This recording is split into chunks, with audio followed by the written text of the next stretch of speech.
Hi everyone, it's Roger and James here from the What's on Disney Plus podcast. In this week's episode, we're going to be talking about the number of subscribers Disney Plus has. We're going to be talking about some changes that might be coming due to some cost cutting. We're also going to be talking about some of this week's biggest new releases, including Andor. And at the end of the episode, and I'll say this at the very end, we're going to be talking about Black Panther: Wakanda Forever. But before we go any further, just a quick bit of housekeeping. If you haven't already done so, make sure you subscribe here on YouTube to the podcast. You can also find us on the audio platforms, including Spotify, Amazon. You can also find us on Instagram, TikTok, Twitter, and Facebook. So you can find us on all the different ones. If you could follow us on all of them, that would be great, because there's stuff going on in the social media world that's kind of jumping around a little bit. So always worth doing so. And a big thank you to all of our Patreon and YouTube channel members, and I will give you a shout out in the middle of the episode. Right, so let's jump into it. Now, last week was a little bit different. We had a very last minute change with my wife jumping in literally at the last minute to do it. And of course, we realized then, it's like she's never actually ever been on a video before. She's never done anything, so she was a bit nervous. That's why it was a little bit shorter, because she kind of, it's like, as if you look back at our first videos from a long time ago, you really just, how it's kind of weird of how natural you take it. But I want to say today, it is the 3rd year anniversary of Disney Plus launching in the United States, Australia, New Zealand, and Canada, because it's not really the official, because Netherlands was like 6-8 weeks before it. So it's kind of, this would have been Disney Plus Day had they not moved it to September this year. We did get a little extra short this morning, but we'll talk about that one a little bit later on. But yeah, so it's the 3rd anniversary of Disney Plus launching properly. It's kind of funny as well, because it's also, this week is our 4th anniversary of What's on Disney Plus officially launching. Yeah, that's right. Yeah, we're older than Disney Plus. It's like we're actually now going next week. We're actually going into year 5 of the podcast. I mean, that's just quite insane when we just like, wow. Okay, yeah. So this is our 4th year anniversary this week of the podcast, and then we're going into year 5. And then we were doing stuff for years before that as the This Kingdom podcast. But yeah, it's kind of quite weird to think of how long it's kind of like, it's just like standardized now. It's weird to think about how many ups and downs there've been through there, because like that first year, everything feels kind of optimistic, and then you get through the doldrums of content COVID drought, and now we're in the not quite a well, in the outside of the US, you've got like a huge content flood every single week, and even here though we're getting big drops pretty much weekly going forward, but it's only like 1 or 2 compared to the UK and elsewhere. Yeah, it's going to be interesting. But yeah, so it's kind of funny that, I mean, they're launching a new ad campaign today in the US, which kind of makes sense. It's kind of a bit of a weird one, because it's like a kind of weird thing of like, I know some people are like, well, they should have done Disney Plus today and all today. It's like, but the date doesn't mean anything to like 96 of other countries that have got Disney Plus. So it's just like, it only really means so there's picking a day is not good. I don't know whether or not it's like now, and I do think we definitely saw it from D23. They announced so much back at the Investor Day that they're still kind of catching up. But yeah, so yeah, it's hard to believe. Yeah, 4 years the podcast, now going into year 5. I mean, yeah, that's pretty good for any podcast. But yeah, to be doing this every week, and I think of just like how many different rooms I've done. I was in a store cupboard at my cafe that I had for a while, and then I was in the spare bedroom at my in-laws, and then I was under the stairs. I have moved location several times as well. So it's nice actually. Yeah, it's nice being in what we call the studio, or as my wife calls it, the toy room. I wonder why. Yeah. Right, so let's jump into it. So let's talk this week. So this week we did have the quarterly financial results. So it was also the year one. Some good news for Disney. Well, it was kind of good news, bad news, really, because now Disney Plus globally has 164.2 million subscribers. That's up 12 million on the last quarter, and I don't think they actually launched in any new countries in that one. So that's quite a good pull in. So they have 46.4 million subscribers in the US and Canada, which they call the domestic market. There's 56.5 million subscribers internationally, which doesn't include the Hotstar or obviously the domestic, and then Disney Plus Core is this new function that they're using, which is 102.9 million, and then Hotstar is at 61.3. Hulu's still doing pretty good at 47.2 million, and ESPN Plus 24.3. But those ones, they're growing every month, but obviously they can't grow at the same speed because they're only in the US. But yeah, I mean, that was a good strong push. Revenue was down a little bit. They are really struggling with Disney Plus right now. With the costs of streaming have really brought down the whole company, and that caused an issue of them missing how much they were going to take. It also caused then the stock price to drop, and there's a whole other issue now coming in with some cost cuts that I want to get into a little bit more after we talk about it now. But yeah, those subscriber numbers are certainly good. Yeah, and they're continuing to go up. They're just, they're never going to get the boom that they had back at the beginning or when they launched into the major markets. But seeing it consistently going up is what they want. And yeah, and it is at the moment. There's still a couple more markets to launch into. Yes, they're launching in Philippines next week, so that's going to be a new launch. And they've still got more countries to launch in, but the majority of them are either they're in. There's a lot of countries in Africa they still got to launch in.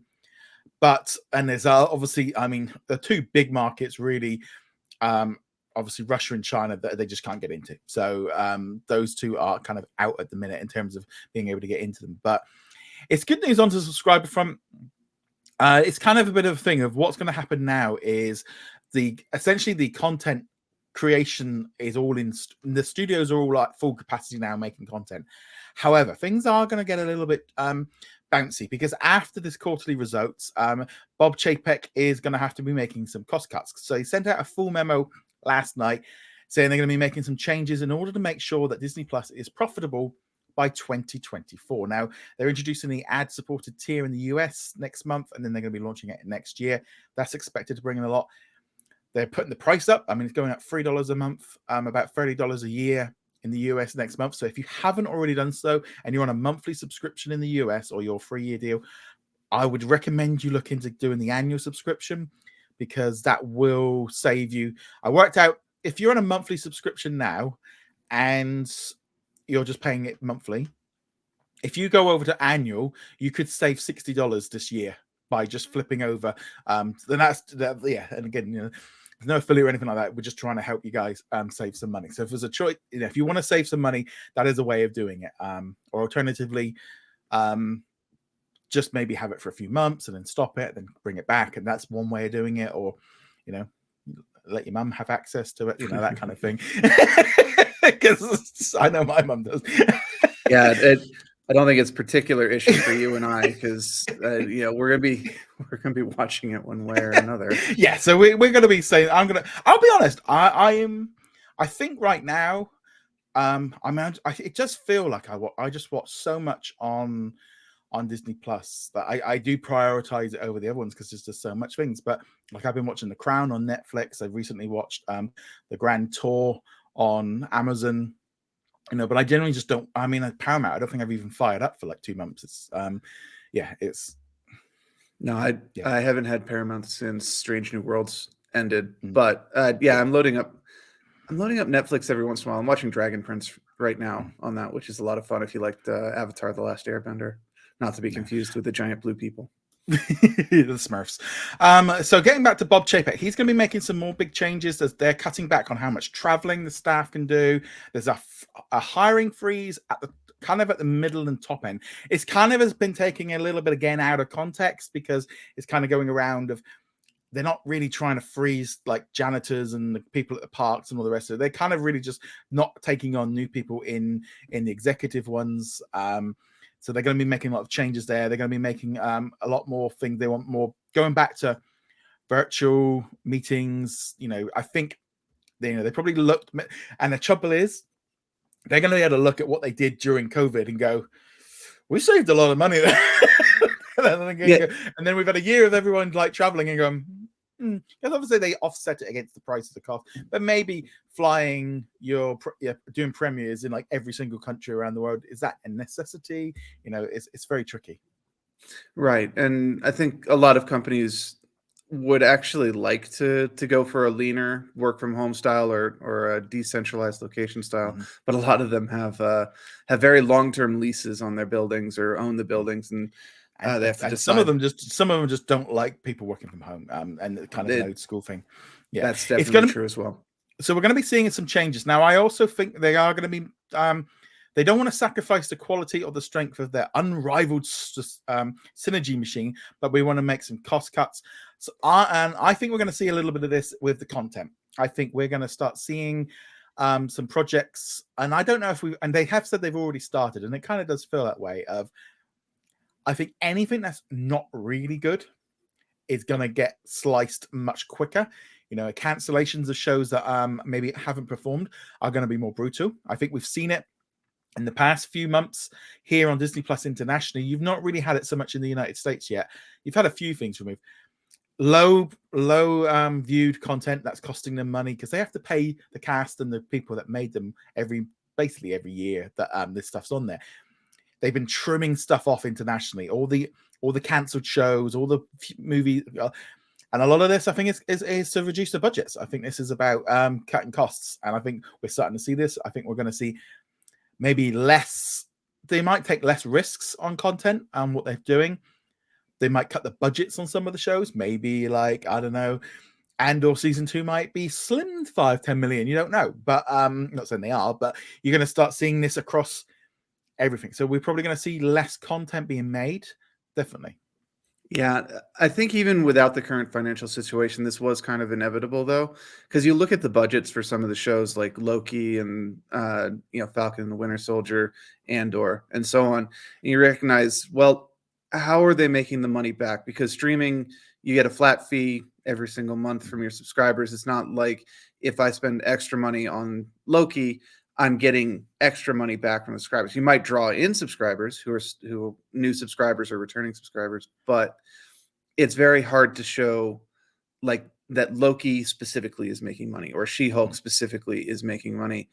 And yeah, they put a lot of that money forward as kind of a digital version of a lost leader where get people in the front door. And now that we're in, we can kind of cut back a little bit and hope that people just keep paying the subscriber fee. And I also think we are going to see a slowdown. I think we've already been seeing it with the Marvel projects of how many series there are. I don't think 3 or 4 series a year is sustainable, not just from a creative point, because I think there is an aspect that it's burning out the customers. It's the quality's a lot less, but the budget, they're spending too much money on. I think that's why this shift to the special presentations are going to happen more. I think we're going to see more of this. I think we're going to see less of this, like Star Wars and Marvel overlapping. These kind of things are going to. I think they're going to. It would make sense, like from Marvel's point of view, to maybe bump the Agatha series back a couple of months and spread them. Same thing with the Star Wars stuff. Spread them out a little bit more. So you get. Do we need them all at the same time? And I think, like from a viewer's point of view, it's been great having all this content, but it does feel a little bit like, oh, another Marvel thing. Oh, another, that Marvel logo coming up was becoming a weekly occurrence. It was like, it was losing that impact. I kind of liked, I think it was 2021, when you'd have a Marvel show, week break, you'd have a Star Wars show, week break, and then a Marvel show, and there was no overlap between them, and you kind of had that little breather, and you could kind of go back and forth between them. Of course, we saw recently like Andor and She-Hulk were overlapping, and some of the other shows going forward have some overlapping schedules. I don't really buy into the whole fatigue thing as long as the quality is good, but even on this show, we're kind of occasionally going, yeah, this was a weak episode for She-Hulk, not up to standards. Or Miss Marvel right in the middle where those couple episodes are like, what's going on here? Can't say the same about Andor so far. We'll talk about that later, but not every show is going to have the same level of quality as that. And it's going to be an issue going forward. But again, if they can keep the quality up, it's fine. But have they been able to? I think a lot of people would say they haven't. Because I think it's also interesting. I look back at like what's been on Disney Plus in terms of some of the originals. Like it does feel like night and day sat here 3 years later to compare to that first year or two where it felt like we had a lot more fluff, a lot more. They were trying to find the place. I mean, we're still getting some of it, things like Save Our Squad or this Nutcracker show come. But a one-off special, I can kind of, okay, that's just reality. They're trying something a bit cheaper. But I don't, we're not getting the same amount of reality TV shows. We're not getting. Just feels like they've trimmed down, and maybe they realized the viewing figures are just not there to warrant this kind of stuff. And again, we do have to go back to the whole, they couldn't create content during COVID. So they really were just kind of like, I need a show. We need something to draw people in. Here is the science quiz show hosted by Kirsten Bell or something like that. Yeah. And today they're just like, no, we've got Andor and we've got Ironheart coming out and things like that. So they don't need to kind of fill it in with these fluffs. They still are, obviously, because TV, you need to have diversity of content. You need to have the high tiers as well as the low tiers. But they don't need to just grab anything to stick it onto the platform. And I mean, I still think they're kind of this whole thing with what they're doing, like with the reality, with the documentary stuff. This is like Save Our Squad and Limitless. This idea that they do the binge drop for them, and it's like Limitless is a really good show. I think like it might have helped for having it coming out weekly. Because I'll be honest, I found like 6 episodes. I mean, I had to spread it out a little bit, and I had to watch them all. I think if they all dropped, that's the trouble. That's my one thing I would like them to maybe look at again. But they've obviously got the stats and ability. It does feel like now National Geographic is able to like throw some more stuff on there, and also I think it wouldn't make a bad idea for them to put like Limitless on National Geographic as well. Put it on the channel. They're doing it more and more. They are doing this more and more, but. Yeah, I was just looking here at some of the, some of the things of like, like the days like the Big Fib, and things like that. Just seem to have we've kind of moved a little bit away from those kind of stuff right now. But they do occasionally pop in because, like, we had the Quest earlier this year, which I mean, it might have thrown a little bit more of a budget at it than some of these other ones, but that definitely falls in the category of very small audience. Most people are probably not even going to realize that it's out there, but they're still, trying it out and seeing if it's worthwhile for them to continue with it. It's definitely going to be interesting how all this comes together. I mean, I think we are going to see a little bit more of a drop. I think now with the international drops, it kind of boosts it up. The one key thing that I definitely feel like, and you can see this, like, if you ever look at like what's coming here to like the UK or on Singapore or Italy or anything like that, when you look at the weekly release schedule, and I'm going to bring this up just so I can look at it here. And so you can see where when they have so much content, they're probably going to be able to really kind of spread it out a little bit more. Because, so I'm just going to bring this up here now. So this is what's come out in Singapore this week. And one of the interesting things, what I want to think of what this would do when like if they can sort out Hulu, why they can start cutting some of the big shows, because this is just this week in Singapore. So you've got shows like Revenge of the Others, you've got lots of like Korean shows like Shadow Detective, Golden Spoon, but you've got a new show, Alaska Daily, Andor. You've got Reasonable Doubt, Station 19, Mysterious Benedict Society, Mighty Ducks, Kardashians, Sumo Do, Sumo Don't. More international originals. You've also got ones like Save Our Squad, which obviously everybody else has got. Zootopia Plus. That's just half of it. We then had another half with 911 season 6. That's just started here in the UK as well. Some more documentary stuff. New episodes of American Horror Story, Atlanta, Family Guy, Grey's Anatomy, The Walking Dead, Rescue Me. All this stuff coming in, and we're getting a lot of this also internationally. You just look at it, they don't need to be spending as much money internationally with all those other shows dropping stuff in on Disney Plus. Right. And sure, some of it's legacy content, like the season drop for Rescue 911 and things like that. But yeah, with that much coming in, you don't need to worry about having the big fib to fill in space. And yeah, it's frustrating that it's not the case over here as well. Yeah, well, I think this is ultimately they're looking to make some cost cuts, And one of the big ways they can cut costs is mergers and stuff. And I think, you know, that it might not happen for a while. One of the interesting things with the quarterly results this past week was no mention of general entertainment, no mention of Hulu. This was probably one of the most boring quarterly results I've heard of a while. There was diddly squat. It was basically along the lines of, we know the numbers are not good, we're going to get hit. We're kind of hiding it on election day, so there was less attention. But this was, I mean, it wasn't dreadful, but there was no big news this week. They were obviously focused on Black Panther, but yeah, it was a very light quarterly results. I mean, to be fair, the quarterly results is not really where you're supposed to be announcing new stuff anyway. They never announce. It's never normally the announcement of like shows and movies and stuff, but you usually get like, oh, we're going to be launching in this country. Here's some more information about just like in general. But I think at the minute it's along the lines of, we're cutting costs. It's been kind of interesting looking at the feedback to the news of them freezing job hires and cutting costs and stuff. And then people go, oh, the parks. So, you know, it's like, yeah, but then it's not the people at the bottom level that this is not really about the parks. This is about the streaming area is losing money and they need to get it up fast. This area needs to be profitable in a year. And they're going to make it there because they're going to basically cut costs, put the price up, bring in ads, and that's how they're going to do it. And unfortunately, until the streaming division can get up a bit, it's going to hit the parks division because they're pulling in from that division. But it was always that case that they wanted to be profitable by 2024. Now they're just really ramping it up because it was essentially that way, isn't it? They got out into 160 odd million and then you raise the prices. That's much easier than raising it and then, you know, trying to get people in afterwards.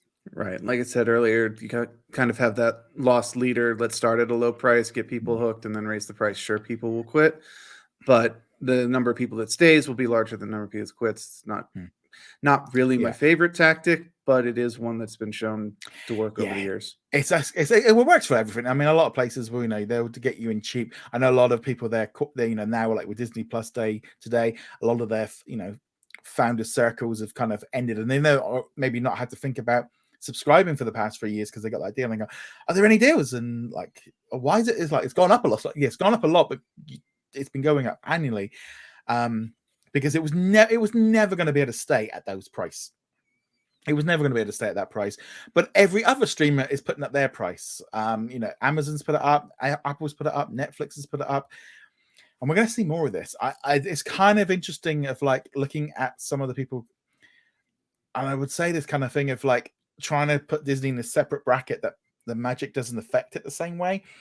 But every business is going to be, you know, we're seeing it with all the big companies are freezing employees, they're dropping staff, they're dropping products that aren't working because it's going to be a bumpy 2-3 years ahead. And this is not just in the US. Disney Plus is in 100 plus countries. Everywhere is feeling the pinch. Not just one country, all of them are, and they're going to have to make some change. And it's going to be changes everywhere.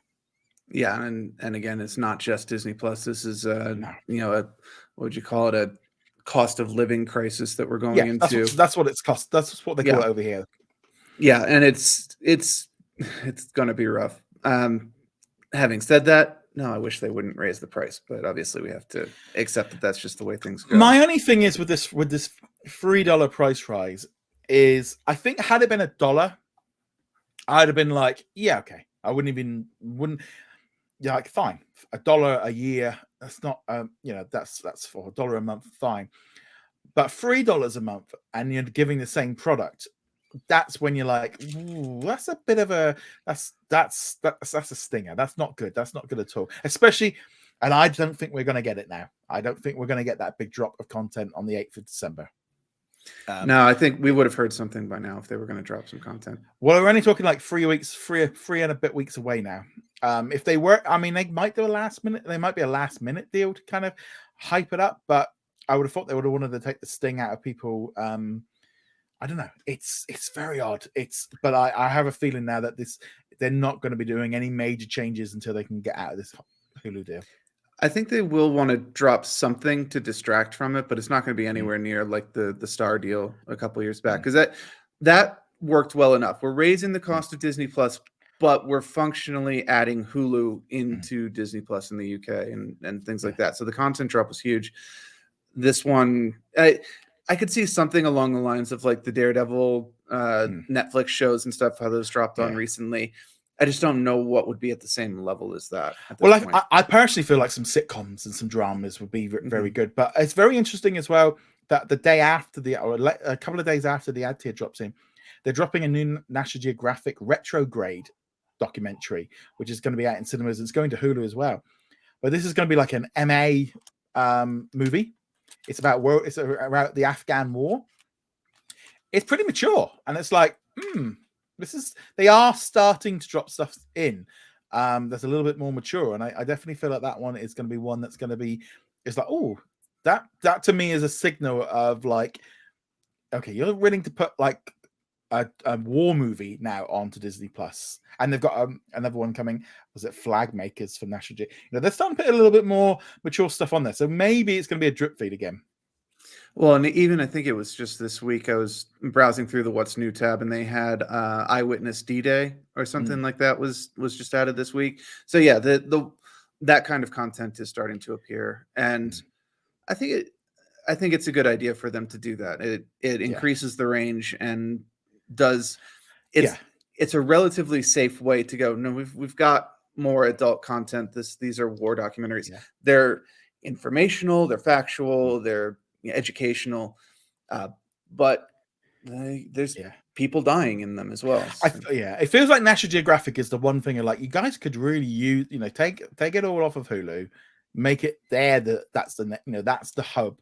Move it away. And put on there. Things like Hot Zone and maybe Bark Skins and some other some of those dramas, and use the Nat Geo, because you can see they're doing it with Marvel and Nat Geo, where they're going, we're putting things on there, but we're just doing it very slowly.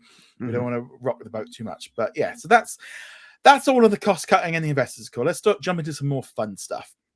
This past week, it was revealed that Lucasfilm are apparently working on a new Indiana Jones series. We don't yet know anything about it. What did you think of that idea?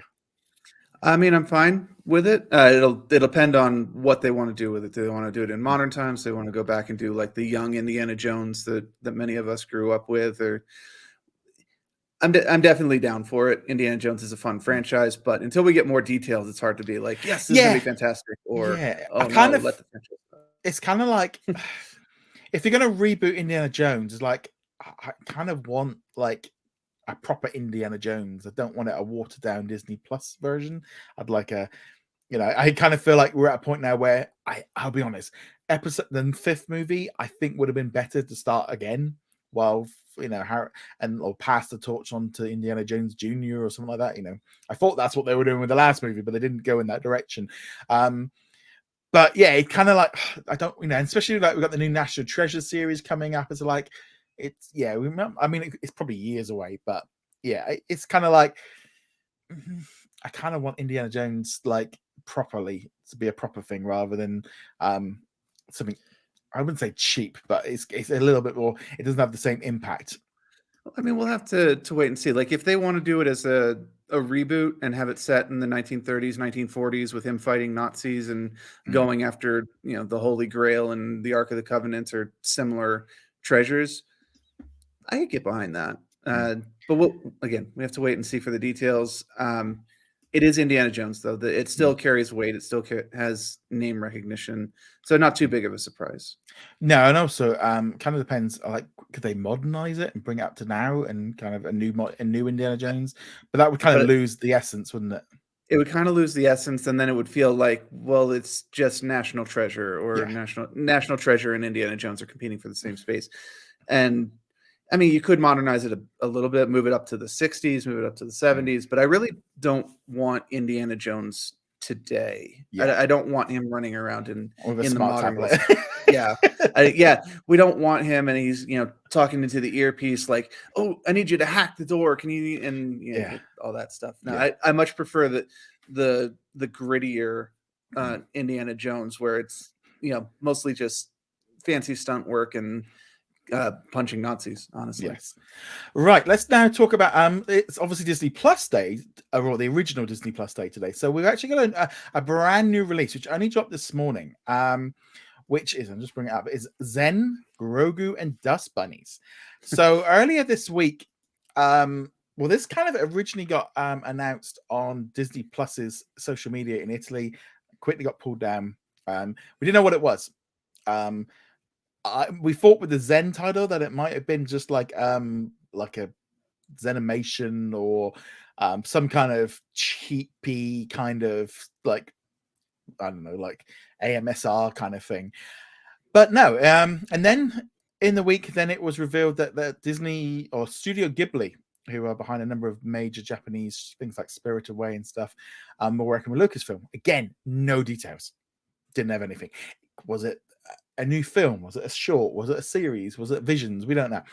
They then put out a little image of like one of them working with Grogu, which was like, okay, they're doing something with Grogu. That was like, this kind of could tie up. And then last night, in the middle of the night, I woke up this morning and this was the press release and it's out today. So Zen, Grogu, and Dust Bunnies, 3 minutes long, 2 minutes, hand-drawn animation. It's nice. It's fine. Yeah. It's cute. I mean, there's the kind of thing of like, you're doing some cost cutting. Yeah, this could have been one of those things. It's bigger as promotional value than it is the actual animation, but because Studio Ghibli is, of course, a huge company over in Japan and even here in the States and Europe. But yeah, it's just a 3-minute animated short, no dialogue, basically no plot to speak of other than Grogu interacting with the soot sprites from Spirited Away, and it's cute, it's fun, it's 3 minutes long. I mean, it's like, it's nice, but it's that kind of thing like I wanted something a bit more meatier than I wanted like, to be honest, I wanted a movie with Lucasfilm and Spirited Away working together, or doing a Star Wars. This, I'm hoping this is just the start of a new partnership, and this is their way of like but very. I mean, they obviously they didn't even bother. I mean, the press release like literally came out a couple hours before it came out. But yeah, it's fine. It is what it is. I'm kind of a bit like, I would have loved something a bit more beatier. I mean, it is very cute, and the animation is very well done, and Grogu looks adorable, and the soot sprites look adorable. But yeah, when they first started teasing this, I was like, oh, Visions. This could be Studio Ghibli doing a flagship Visions project for season 2 of that. And I mean, this doesn't mean they're not. Like you said, this could be the start of something else. But definitely when you're kind of going, oh, Ghibli and Lucasfilm's project, a 3-minute animated short of Baby Yoda kind of spinning in circles and dancing isn't really what you're picturing. I agree. I hope this is the beginning of a partnership between them, even if it's only a couple of projects. Yeah. And it's also it also got a lot of people excited because obviously Studio Ghibli a few years ago announced they've done a deal with HBO Max in the US and Netflix internationally. This just stirred that whole pot right up with all their classic library going. And I'm going, well, the US like okay, if the HBO Max deal is coming to an end, Zaslav isn't going to pay for it, so somebody else is going to come in. I mean, talking about companies that are cost cutting at the moment. I mean, obviously, it's not as extreme as it was 2 months ago when they cut like a huge amount of properties off there. But if they're looking to save money, a distribution deal with Studio Ghibli could definitely be on the chopping block. I don't know how long their distribution deal lasts for the moment, though. I think that's why Disney was able to get out of like not Harry Potter, Doctor Who, and all the bits and pieces. Would be Harry Potter would be good. That would be hilarious if Harry Potter came to Disney Plus. I mean, I think they keep leaving HBO Max, but so that's that one. Right, so before we jump into some of the news, a quick big hello and thank you to all of our Patreon YouTube channel members. So a big hello to Sarah. Thank you so much for your continued support at the platinum level. Hello to Andrew, Elliott, Jacob, Caleb, Red Marsman, Aero, Cody, Daniel, Darren, Lauren, Paul, and Babak. Also a big hello and thank you to Tim, Chuck, David, Mahmoud, Raphael, Adam, Dana, Ricky, Dave, my VCL still works, Bina, Joshua, Dawn, Martin, and Sarah. Thank you for your continued support on YouTube. We'll be live on YouTube with another Q&A this week, so make sure you get your questions in advance on that one. Right, let's now talk about some reviews. So one I forgot to mention this past week, I watched Limitless, a brand new series that's coming to Disney Plus on Wednesday. There's going to be 6 episodes with Chris Hemsworth. Each episode is about 50 to an hour long. And I actually just posted earlier today an interview with the executive producer, Arif. We had a really great conversation about the show the other day, so definitely check that one out as well. So this new series it's just Chris. He wants to have a good life in terms of age. How can he extend his life? He's obviously in a very good physical shape. But could he get any better? And so he does a number of different challenges. He's like surfing in the snow and like trying to do the cold water technique. He's also trying to rope climb up off of the Blue Mountains on a cable car. He's also doing some other things like trying to improve his breathing. He went on a fasting diet. He also did a really good one, which was about just acceptance and like acceptance of what it's like being old and putting on like a suit. They had to do something a little bit different with that one. I got told by Arif that they couldn't go into a nursing home because of COVID, so they had to kind of create something separately for that one. But Chris is such a nice. It's a really he's got such a laid back attitude, but he obviously wants to learn. I found the feasting one very interesting because I think he did this one just before he started bulking up for 4. This is why you see it. You see this a lot in the strength episode where he's bulking up, and this is why it's some of the challenges he was doing for that. But yeah, the fasting one was like it's bad enough doing it just like for one day, let alone doing it for 4 days. And he eats. It's not like he's a big guy. He needs a lot of food. But yeah, so really good show. Definitely watch it. You're gonna get 6 episodes. I'd probably suggest like watching it over a few weeks. It is fun to watch, but I had to break it up into chunks because they're quite long episodes. But a really good series. Yeah, and I have not seen it yet, but looking forward to checking it out this coming week. And I mean, Chris, just in general, he's very charismatic. He's got a great presence, so that I think this will be a good series. And I know it's not really under the National Geographic's logo, but I'm hoping that it'll increase people's awareness of the number of documentaries that are available on the series. It's amazing how many people thought it was a series. Limitless was like the movie. It's like, right. No, this has been pushing it, but it's really good. If you enjoy these kind of things, like the ones like with Will Smith and Jeff Goldblum and all the rest of it. These are the ones. These are all those kind of things. So I really enjoyed it. We also had Save Us. Sorry, the difference between Limitless and Jeff Goldblum's series, though, is actually they're the same creators because Arif was because right. he made both, but they're obviously very different in terms. But they're both very quick-witted, very smart, very like you say, charismatic. They can pull it off and stuff. So that was good. But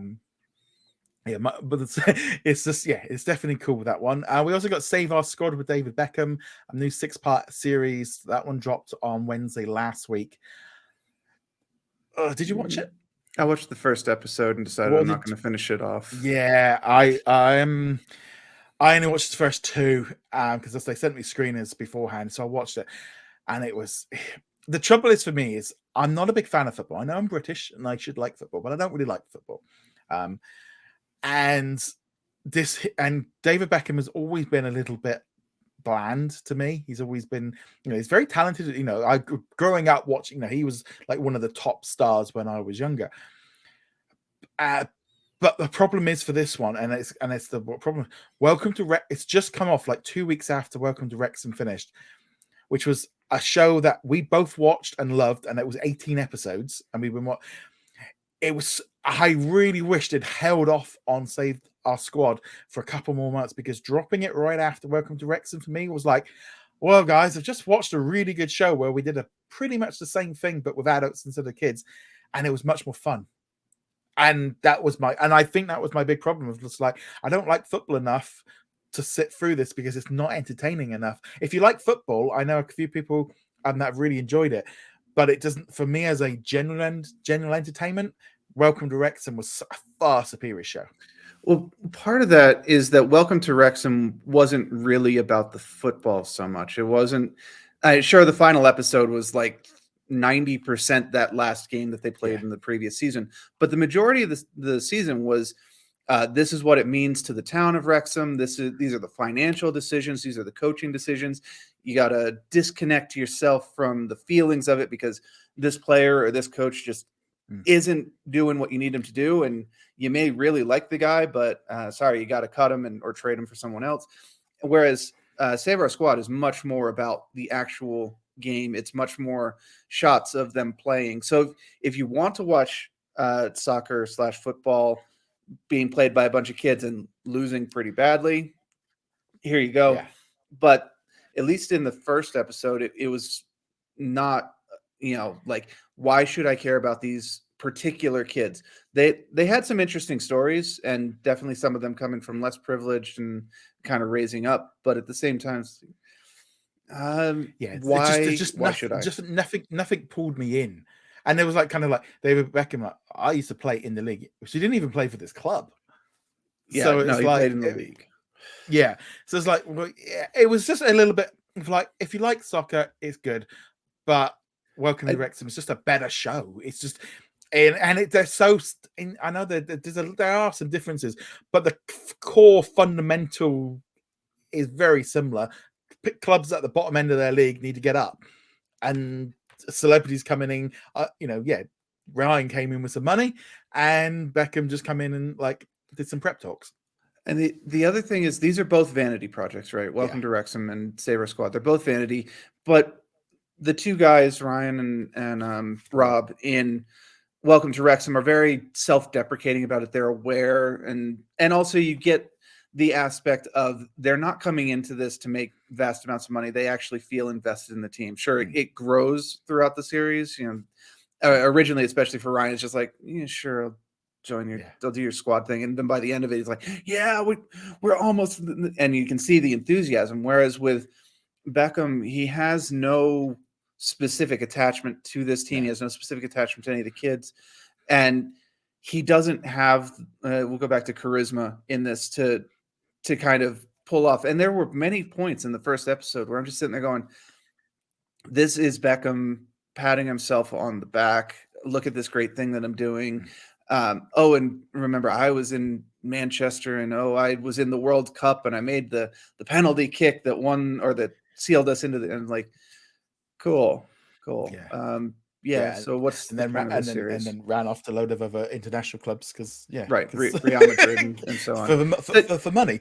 But yeah, so it's just that kind of thing. Again, it was just, this is that fluff zone of like, and it is difficult because again, had it not been the Welcome to Wrexham so close to it, it wouldn't have been such a kind of a straight up like, well, I Uh, just literally just sat through this yeah, we're being pretty harsh on it. If it had come out 2 or 3 before months it. later, yeah, come out next year, come time early Yeah, next year, might be a bit more sympathetic to it. I don't think I would have. I still don't think I would be like, yes, you should watch Save Our yeah, Squad because some of the core issues are still there. But when you have it contrasting with Welcome to Wrexham right there, it's like, no, that if you want some football stuff, go watch Welcome to Wrexham. Go watch Ted Lasso. Um, I don't know. Maybe the last couple episodes of this are fantastic and they redeem the whole series, but well that I'm not going to find out. Well, that's the thing for me as well, because I binge like both seasons of Ted Lasso just before Welcome to Wrexham, so it was that kind of thing of like, bing, boom, boom. I'm going, well, this is just way down Yeah, the list of it. I both of us have seen Ted Lasso very recently. We Yeah, can't hold that against it because I like yeah, season 2 of Ted Lasso is what, a year and a half old yeah, or something. So that's not the fault. That's just coincidental for when we watched it. But at the same time, if you want quality football content, you've got these other options yeah. available. Right, let's now shift over to Zootopia Plus. We got 6 shorts. They dropped on Wednesday. What did you think of these? Up and down. Some of them I really enjoyed, and some of them, actually, 2 of them I turned off halfway through. And these are only 10-minute shorts, so that you know. Okay, so which Um, ones did you not like? uh, I really wanted to like the song one, the Duke Weaselton. What Yeah, I I hated really that. I wanted to like it because we like musicals. Yeah, We enjoy, and I went into it like, okay, it's a musical episode, and halfway through I'm just like, this is just so tedious. I don't care about this random one-off character from the movie singing about how he's going to make tons of money, and then yeah, I ended up turning it off. Yeah. But like I really liked the first one. I like the Hop on board the hop on bunnies. board. It was fun. I got some few genuine laughs out of that one. It was really well animated. They weaved it into the train sequence from the movie. It was fun. But other ones, and the second one, the Rodentia one, I was just like, maybe if well, how about you talk about that one, because you do like Kardashians and stuff. See, this one was the kind of this one I enjoyed. Like the first, like it got a little bit at the end of the episode, but I actually kind of really, my wife was laughing quite a bit for this one because it was just good. like it did have that thing of like they were taking the mick out of those reality TV shows. I did like this one. This one would be in my good pick because I did enjoy it. It was a bit tongue in cheek, and I liked what they did with it. It's kind of funny because for me, like we had this one, and therefore the Godfather of the Bride, the Godfather one was the opposite. Where I don't really like this one. This is being so serious that it completely countered Jude with the other one, and obviously they're all supposed to go at this. I know they were doing the genre thing for, well, they say the genre thing, but they didn't even stick to that for some of them, because like Hop on Board wasn't genre and the restaurant one wasn't. They were just straight out of like the movie.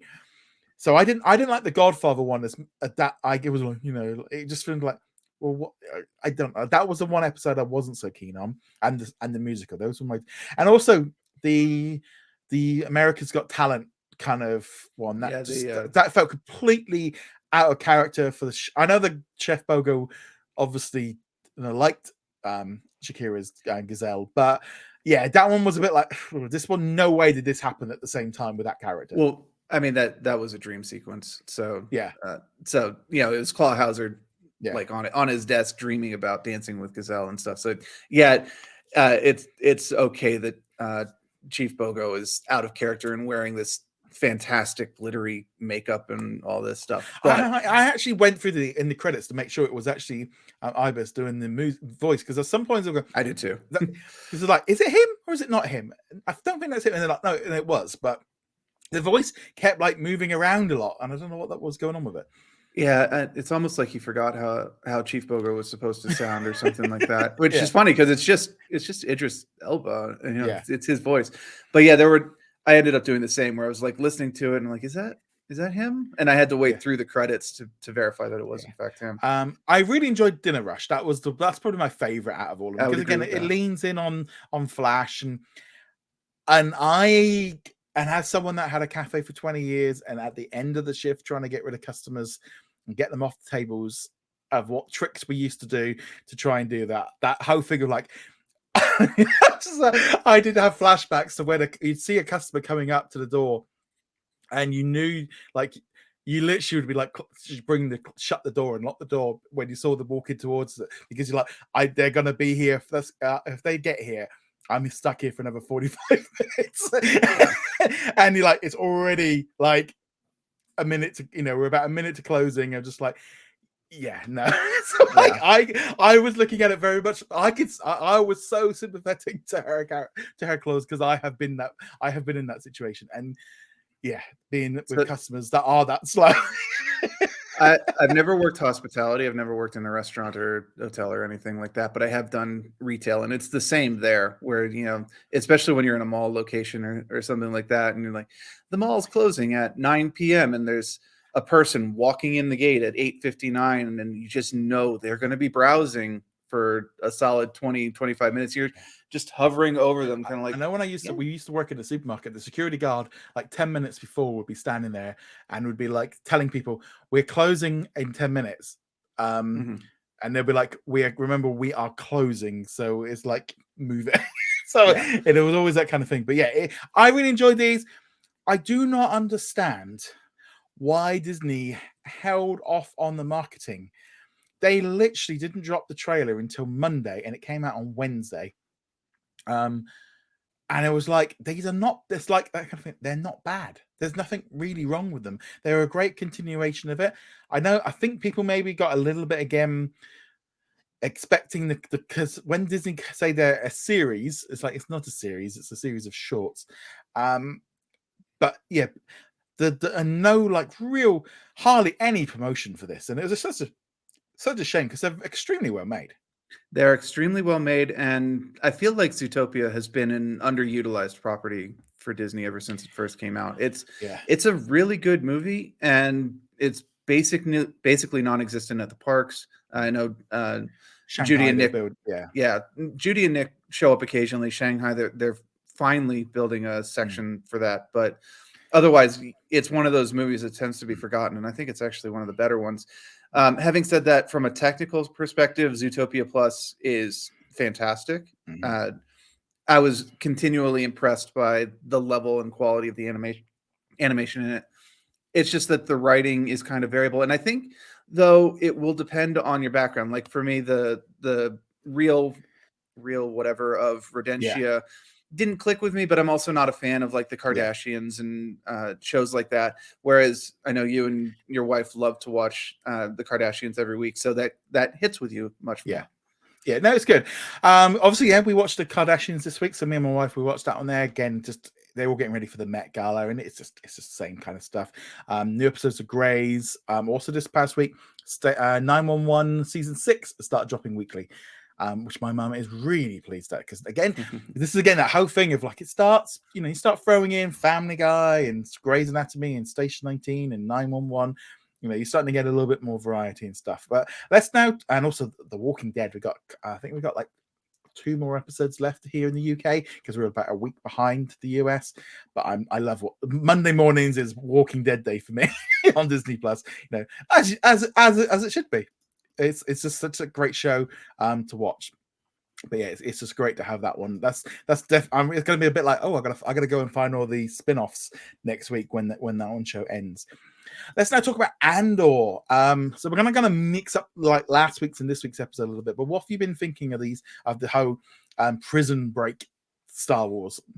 It's been really fun. I've enjoyed their version of the Prison Break. I'm glad that they've given it time to breathe as well. I was expecting the arc to end last week. Yeah, I think a lot of us were with episode 9, and now they just extended it out, which I do appreciate. I as much as I like the that 3 was only the episode. second episode now, wasn't it? That was only episode 2. The break happened in 10, right? So that's what I mean. Like we would have Yeah, expected the breakout to occur in episode 9 following the yeah, 3 episode structure, but no, at the end of 3, at 9, that's when they find out, oh, all the people on floor 2 were killed, and he's finally able to convince Gollum to start yeah, the prison break with him. So I'm glad that they already are breaking up the formula a little bit. I've enjoyed the 3 mm. episode arcs, but kind of merging it into one giant super arc for the end has been really nice. Regardless of that, I loved both of these episodes. They were so much fun. Yeah. I mean, the whole prison because I mean it just it felt so different because and it was that kind of feeling of like, okay, so we're gonna do a different story arc, but it's like put him into prison and trying to get out of prison.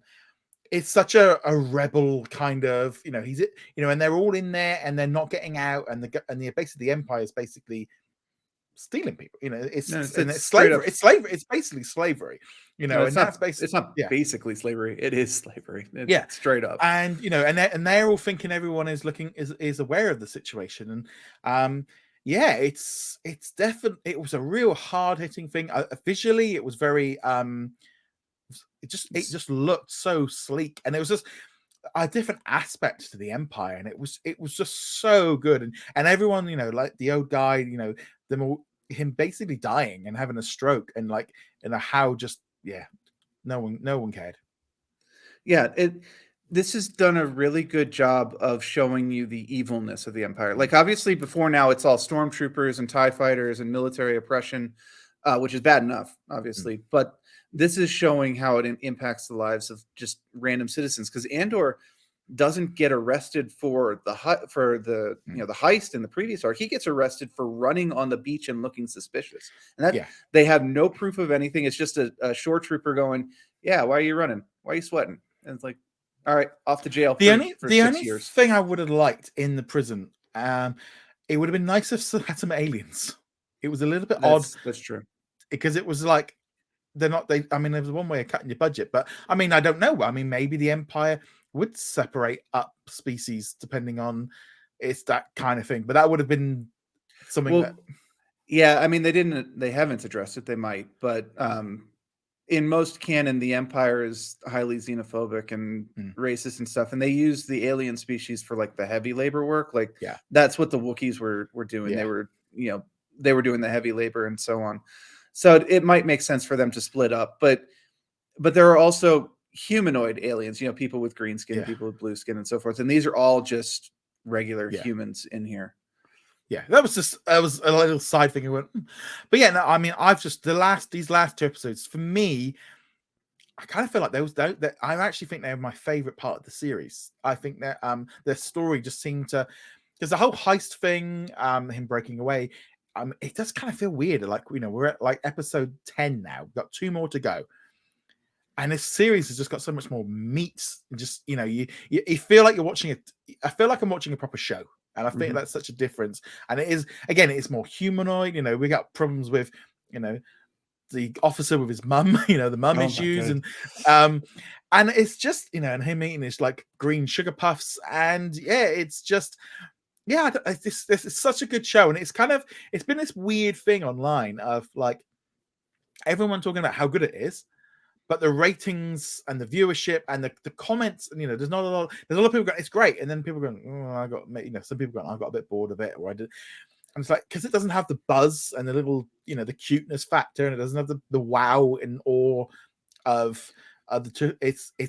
But I think there's a lot of adult viewers that are really appreciating this kind of story. Yeah, I mean, if you're going into it with Mandalorian, Boba Fett, Monster of the Week, there's going to be a big gunfight or a spectacle, starship battle. You're going to get bored because this is a much more slow.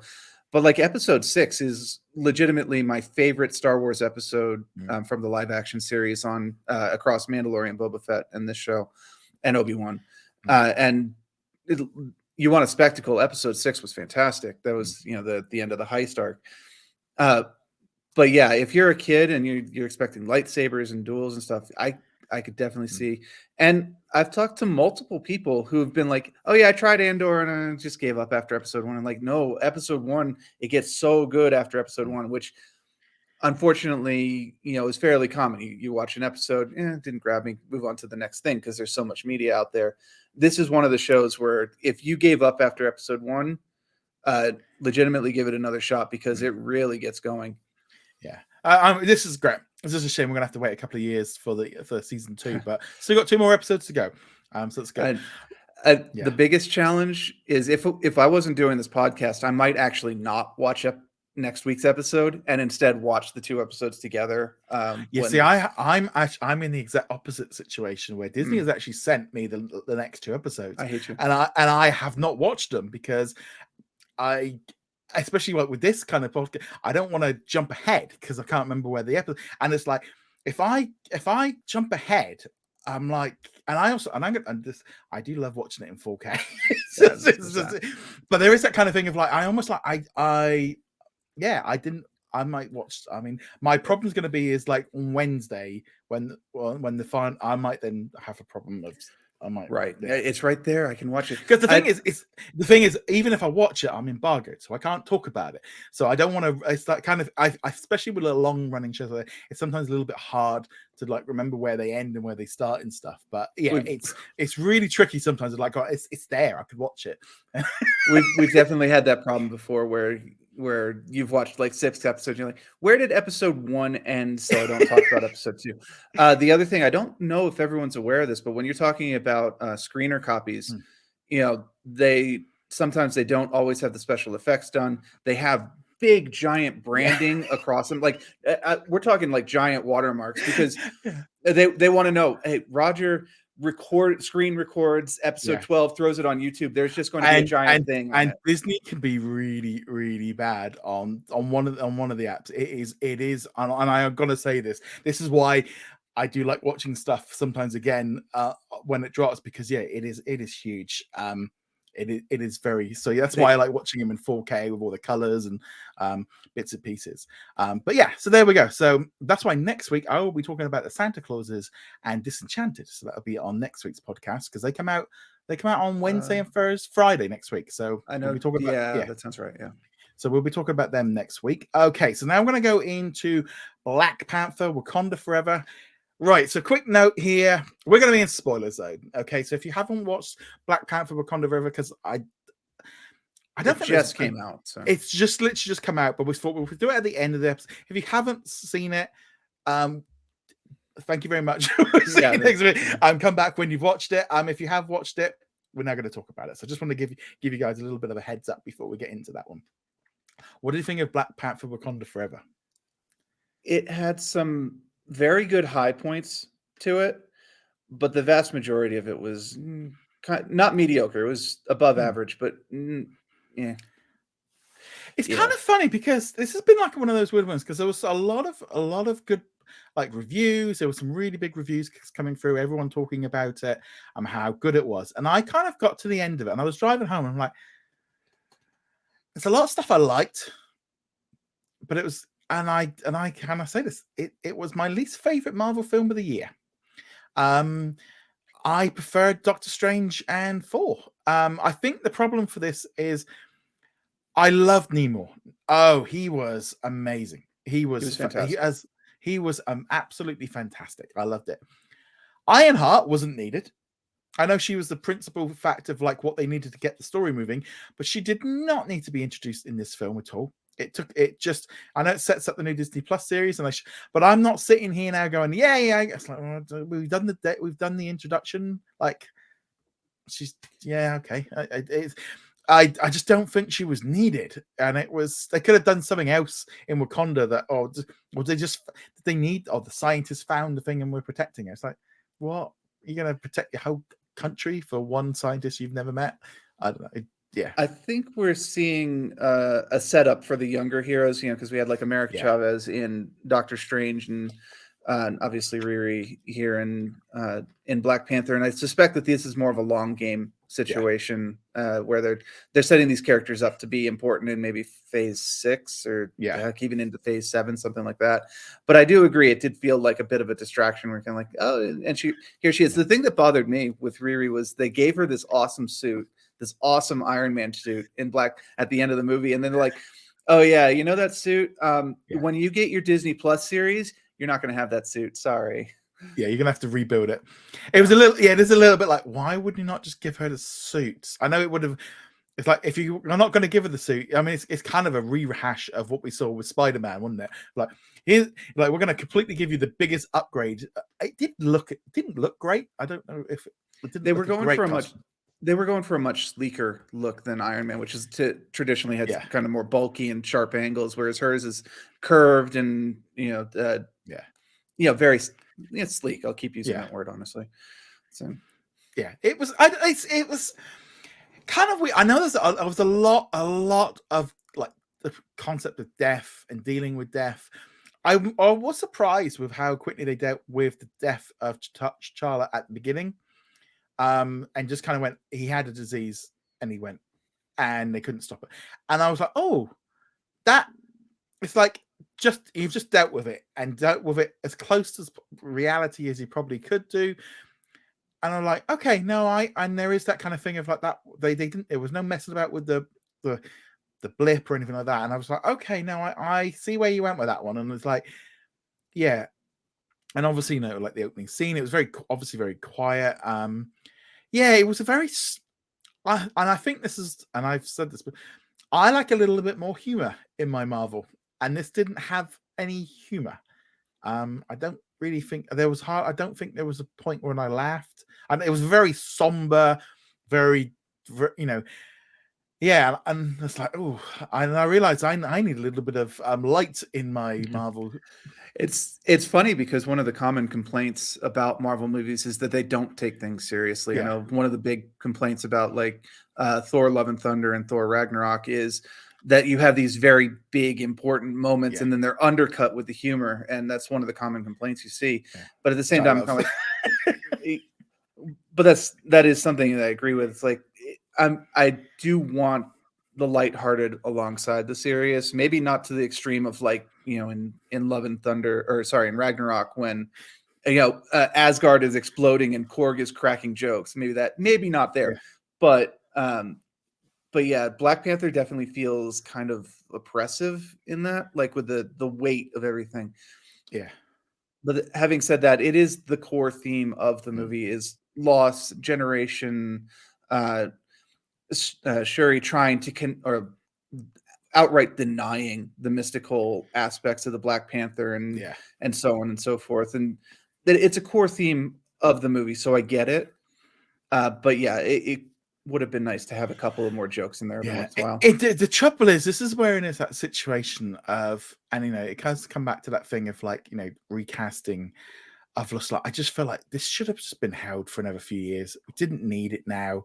I mean, they've set up for 5 years 5 to 10 years down the line, they can sort something out with T'Challa. But yeah, I don't know. I wouldn't say I was disappointed with it. I'm going to watch it again when it drops on Disney Plus. It was a very good movie.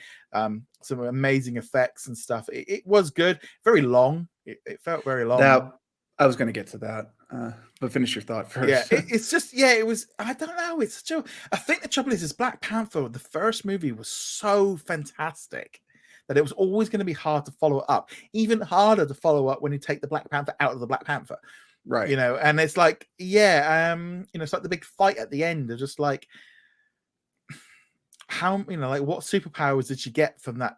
I didn't realize it was that super powered. And considering how powerful he was, it definitely was, I don't know, very, I enjoyed it. And I would give it like a 4 out of 5. I would give it, but it was not, it did not blow me away in that same fact of, and like I said, it was very odd. Well, like I said, when it's on its game, when it's at its best, it's really good. It's up there with some of the best. Like Angela Bassett had some amazing scenes. In fact, I know Marvel movies, superhero movies in general, don't go to the Oscars or something. But if you were going to nominate anything, Angela in the scene where she is talking about the loss of her son, the loss of her husband, and now Shuri getting kidnapped, that was an Oscar-worthy performance. Maybe not the winner, but definitely worth a nomination. She was fantastic. Shuri dealing with accepting the death of her brother and how she was not able to save him, so on. Great scenes. But then you've got this whole thing in the middle with Namor attacking Wakanda and then just stopping.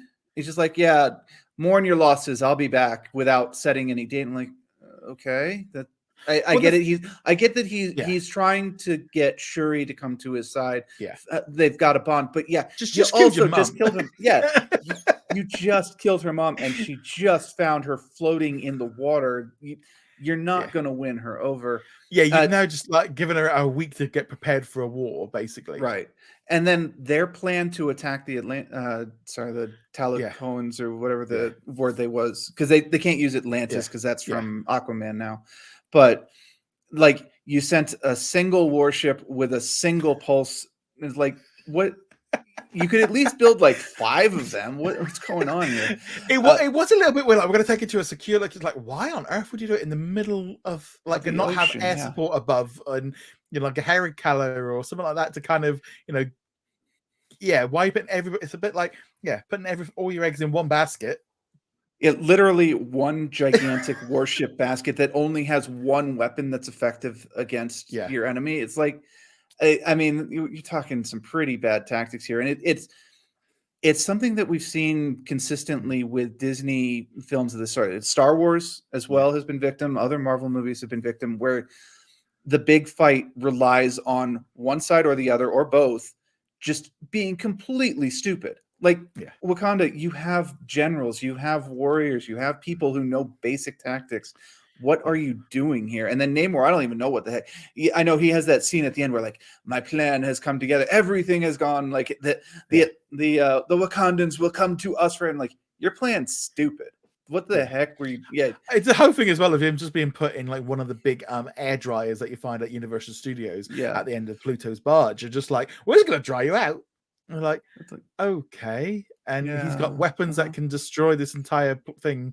And we're going to get you to the desert. He's 5 feet from the water. I know.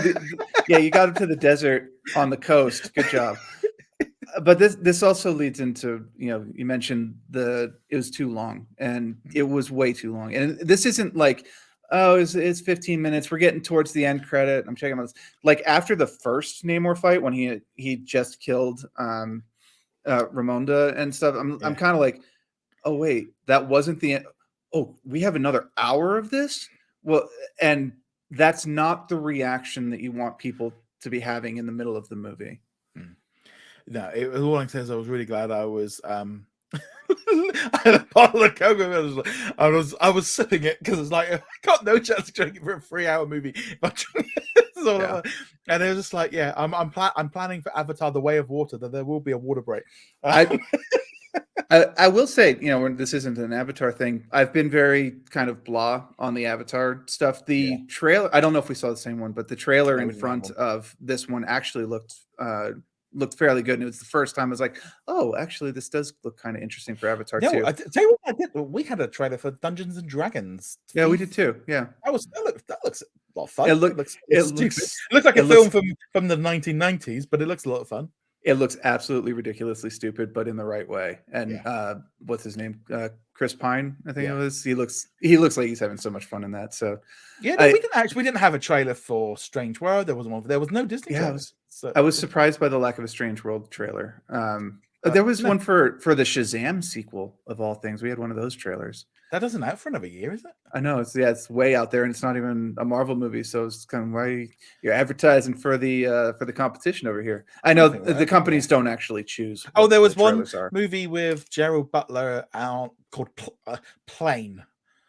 I didn't see that one. Lands on an island, and it's taken over by like rebels, and and Luke Cage is a criminal. Oh, that's right. Right. And I'm like, Plane.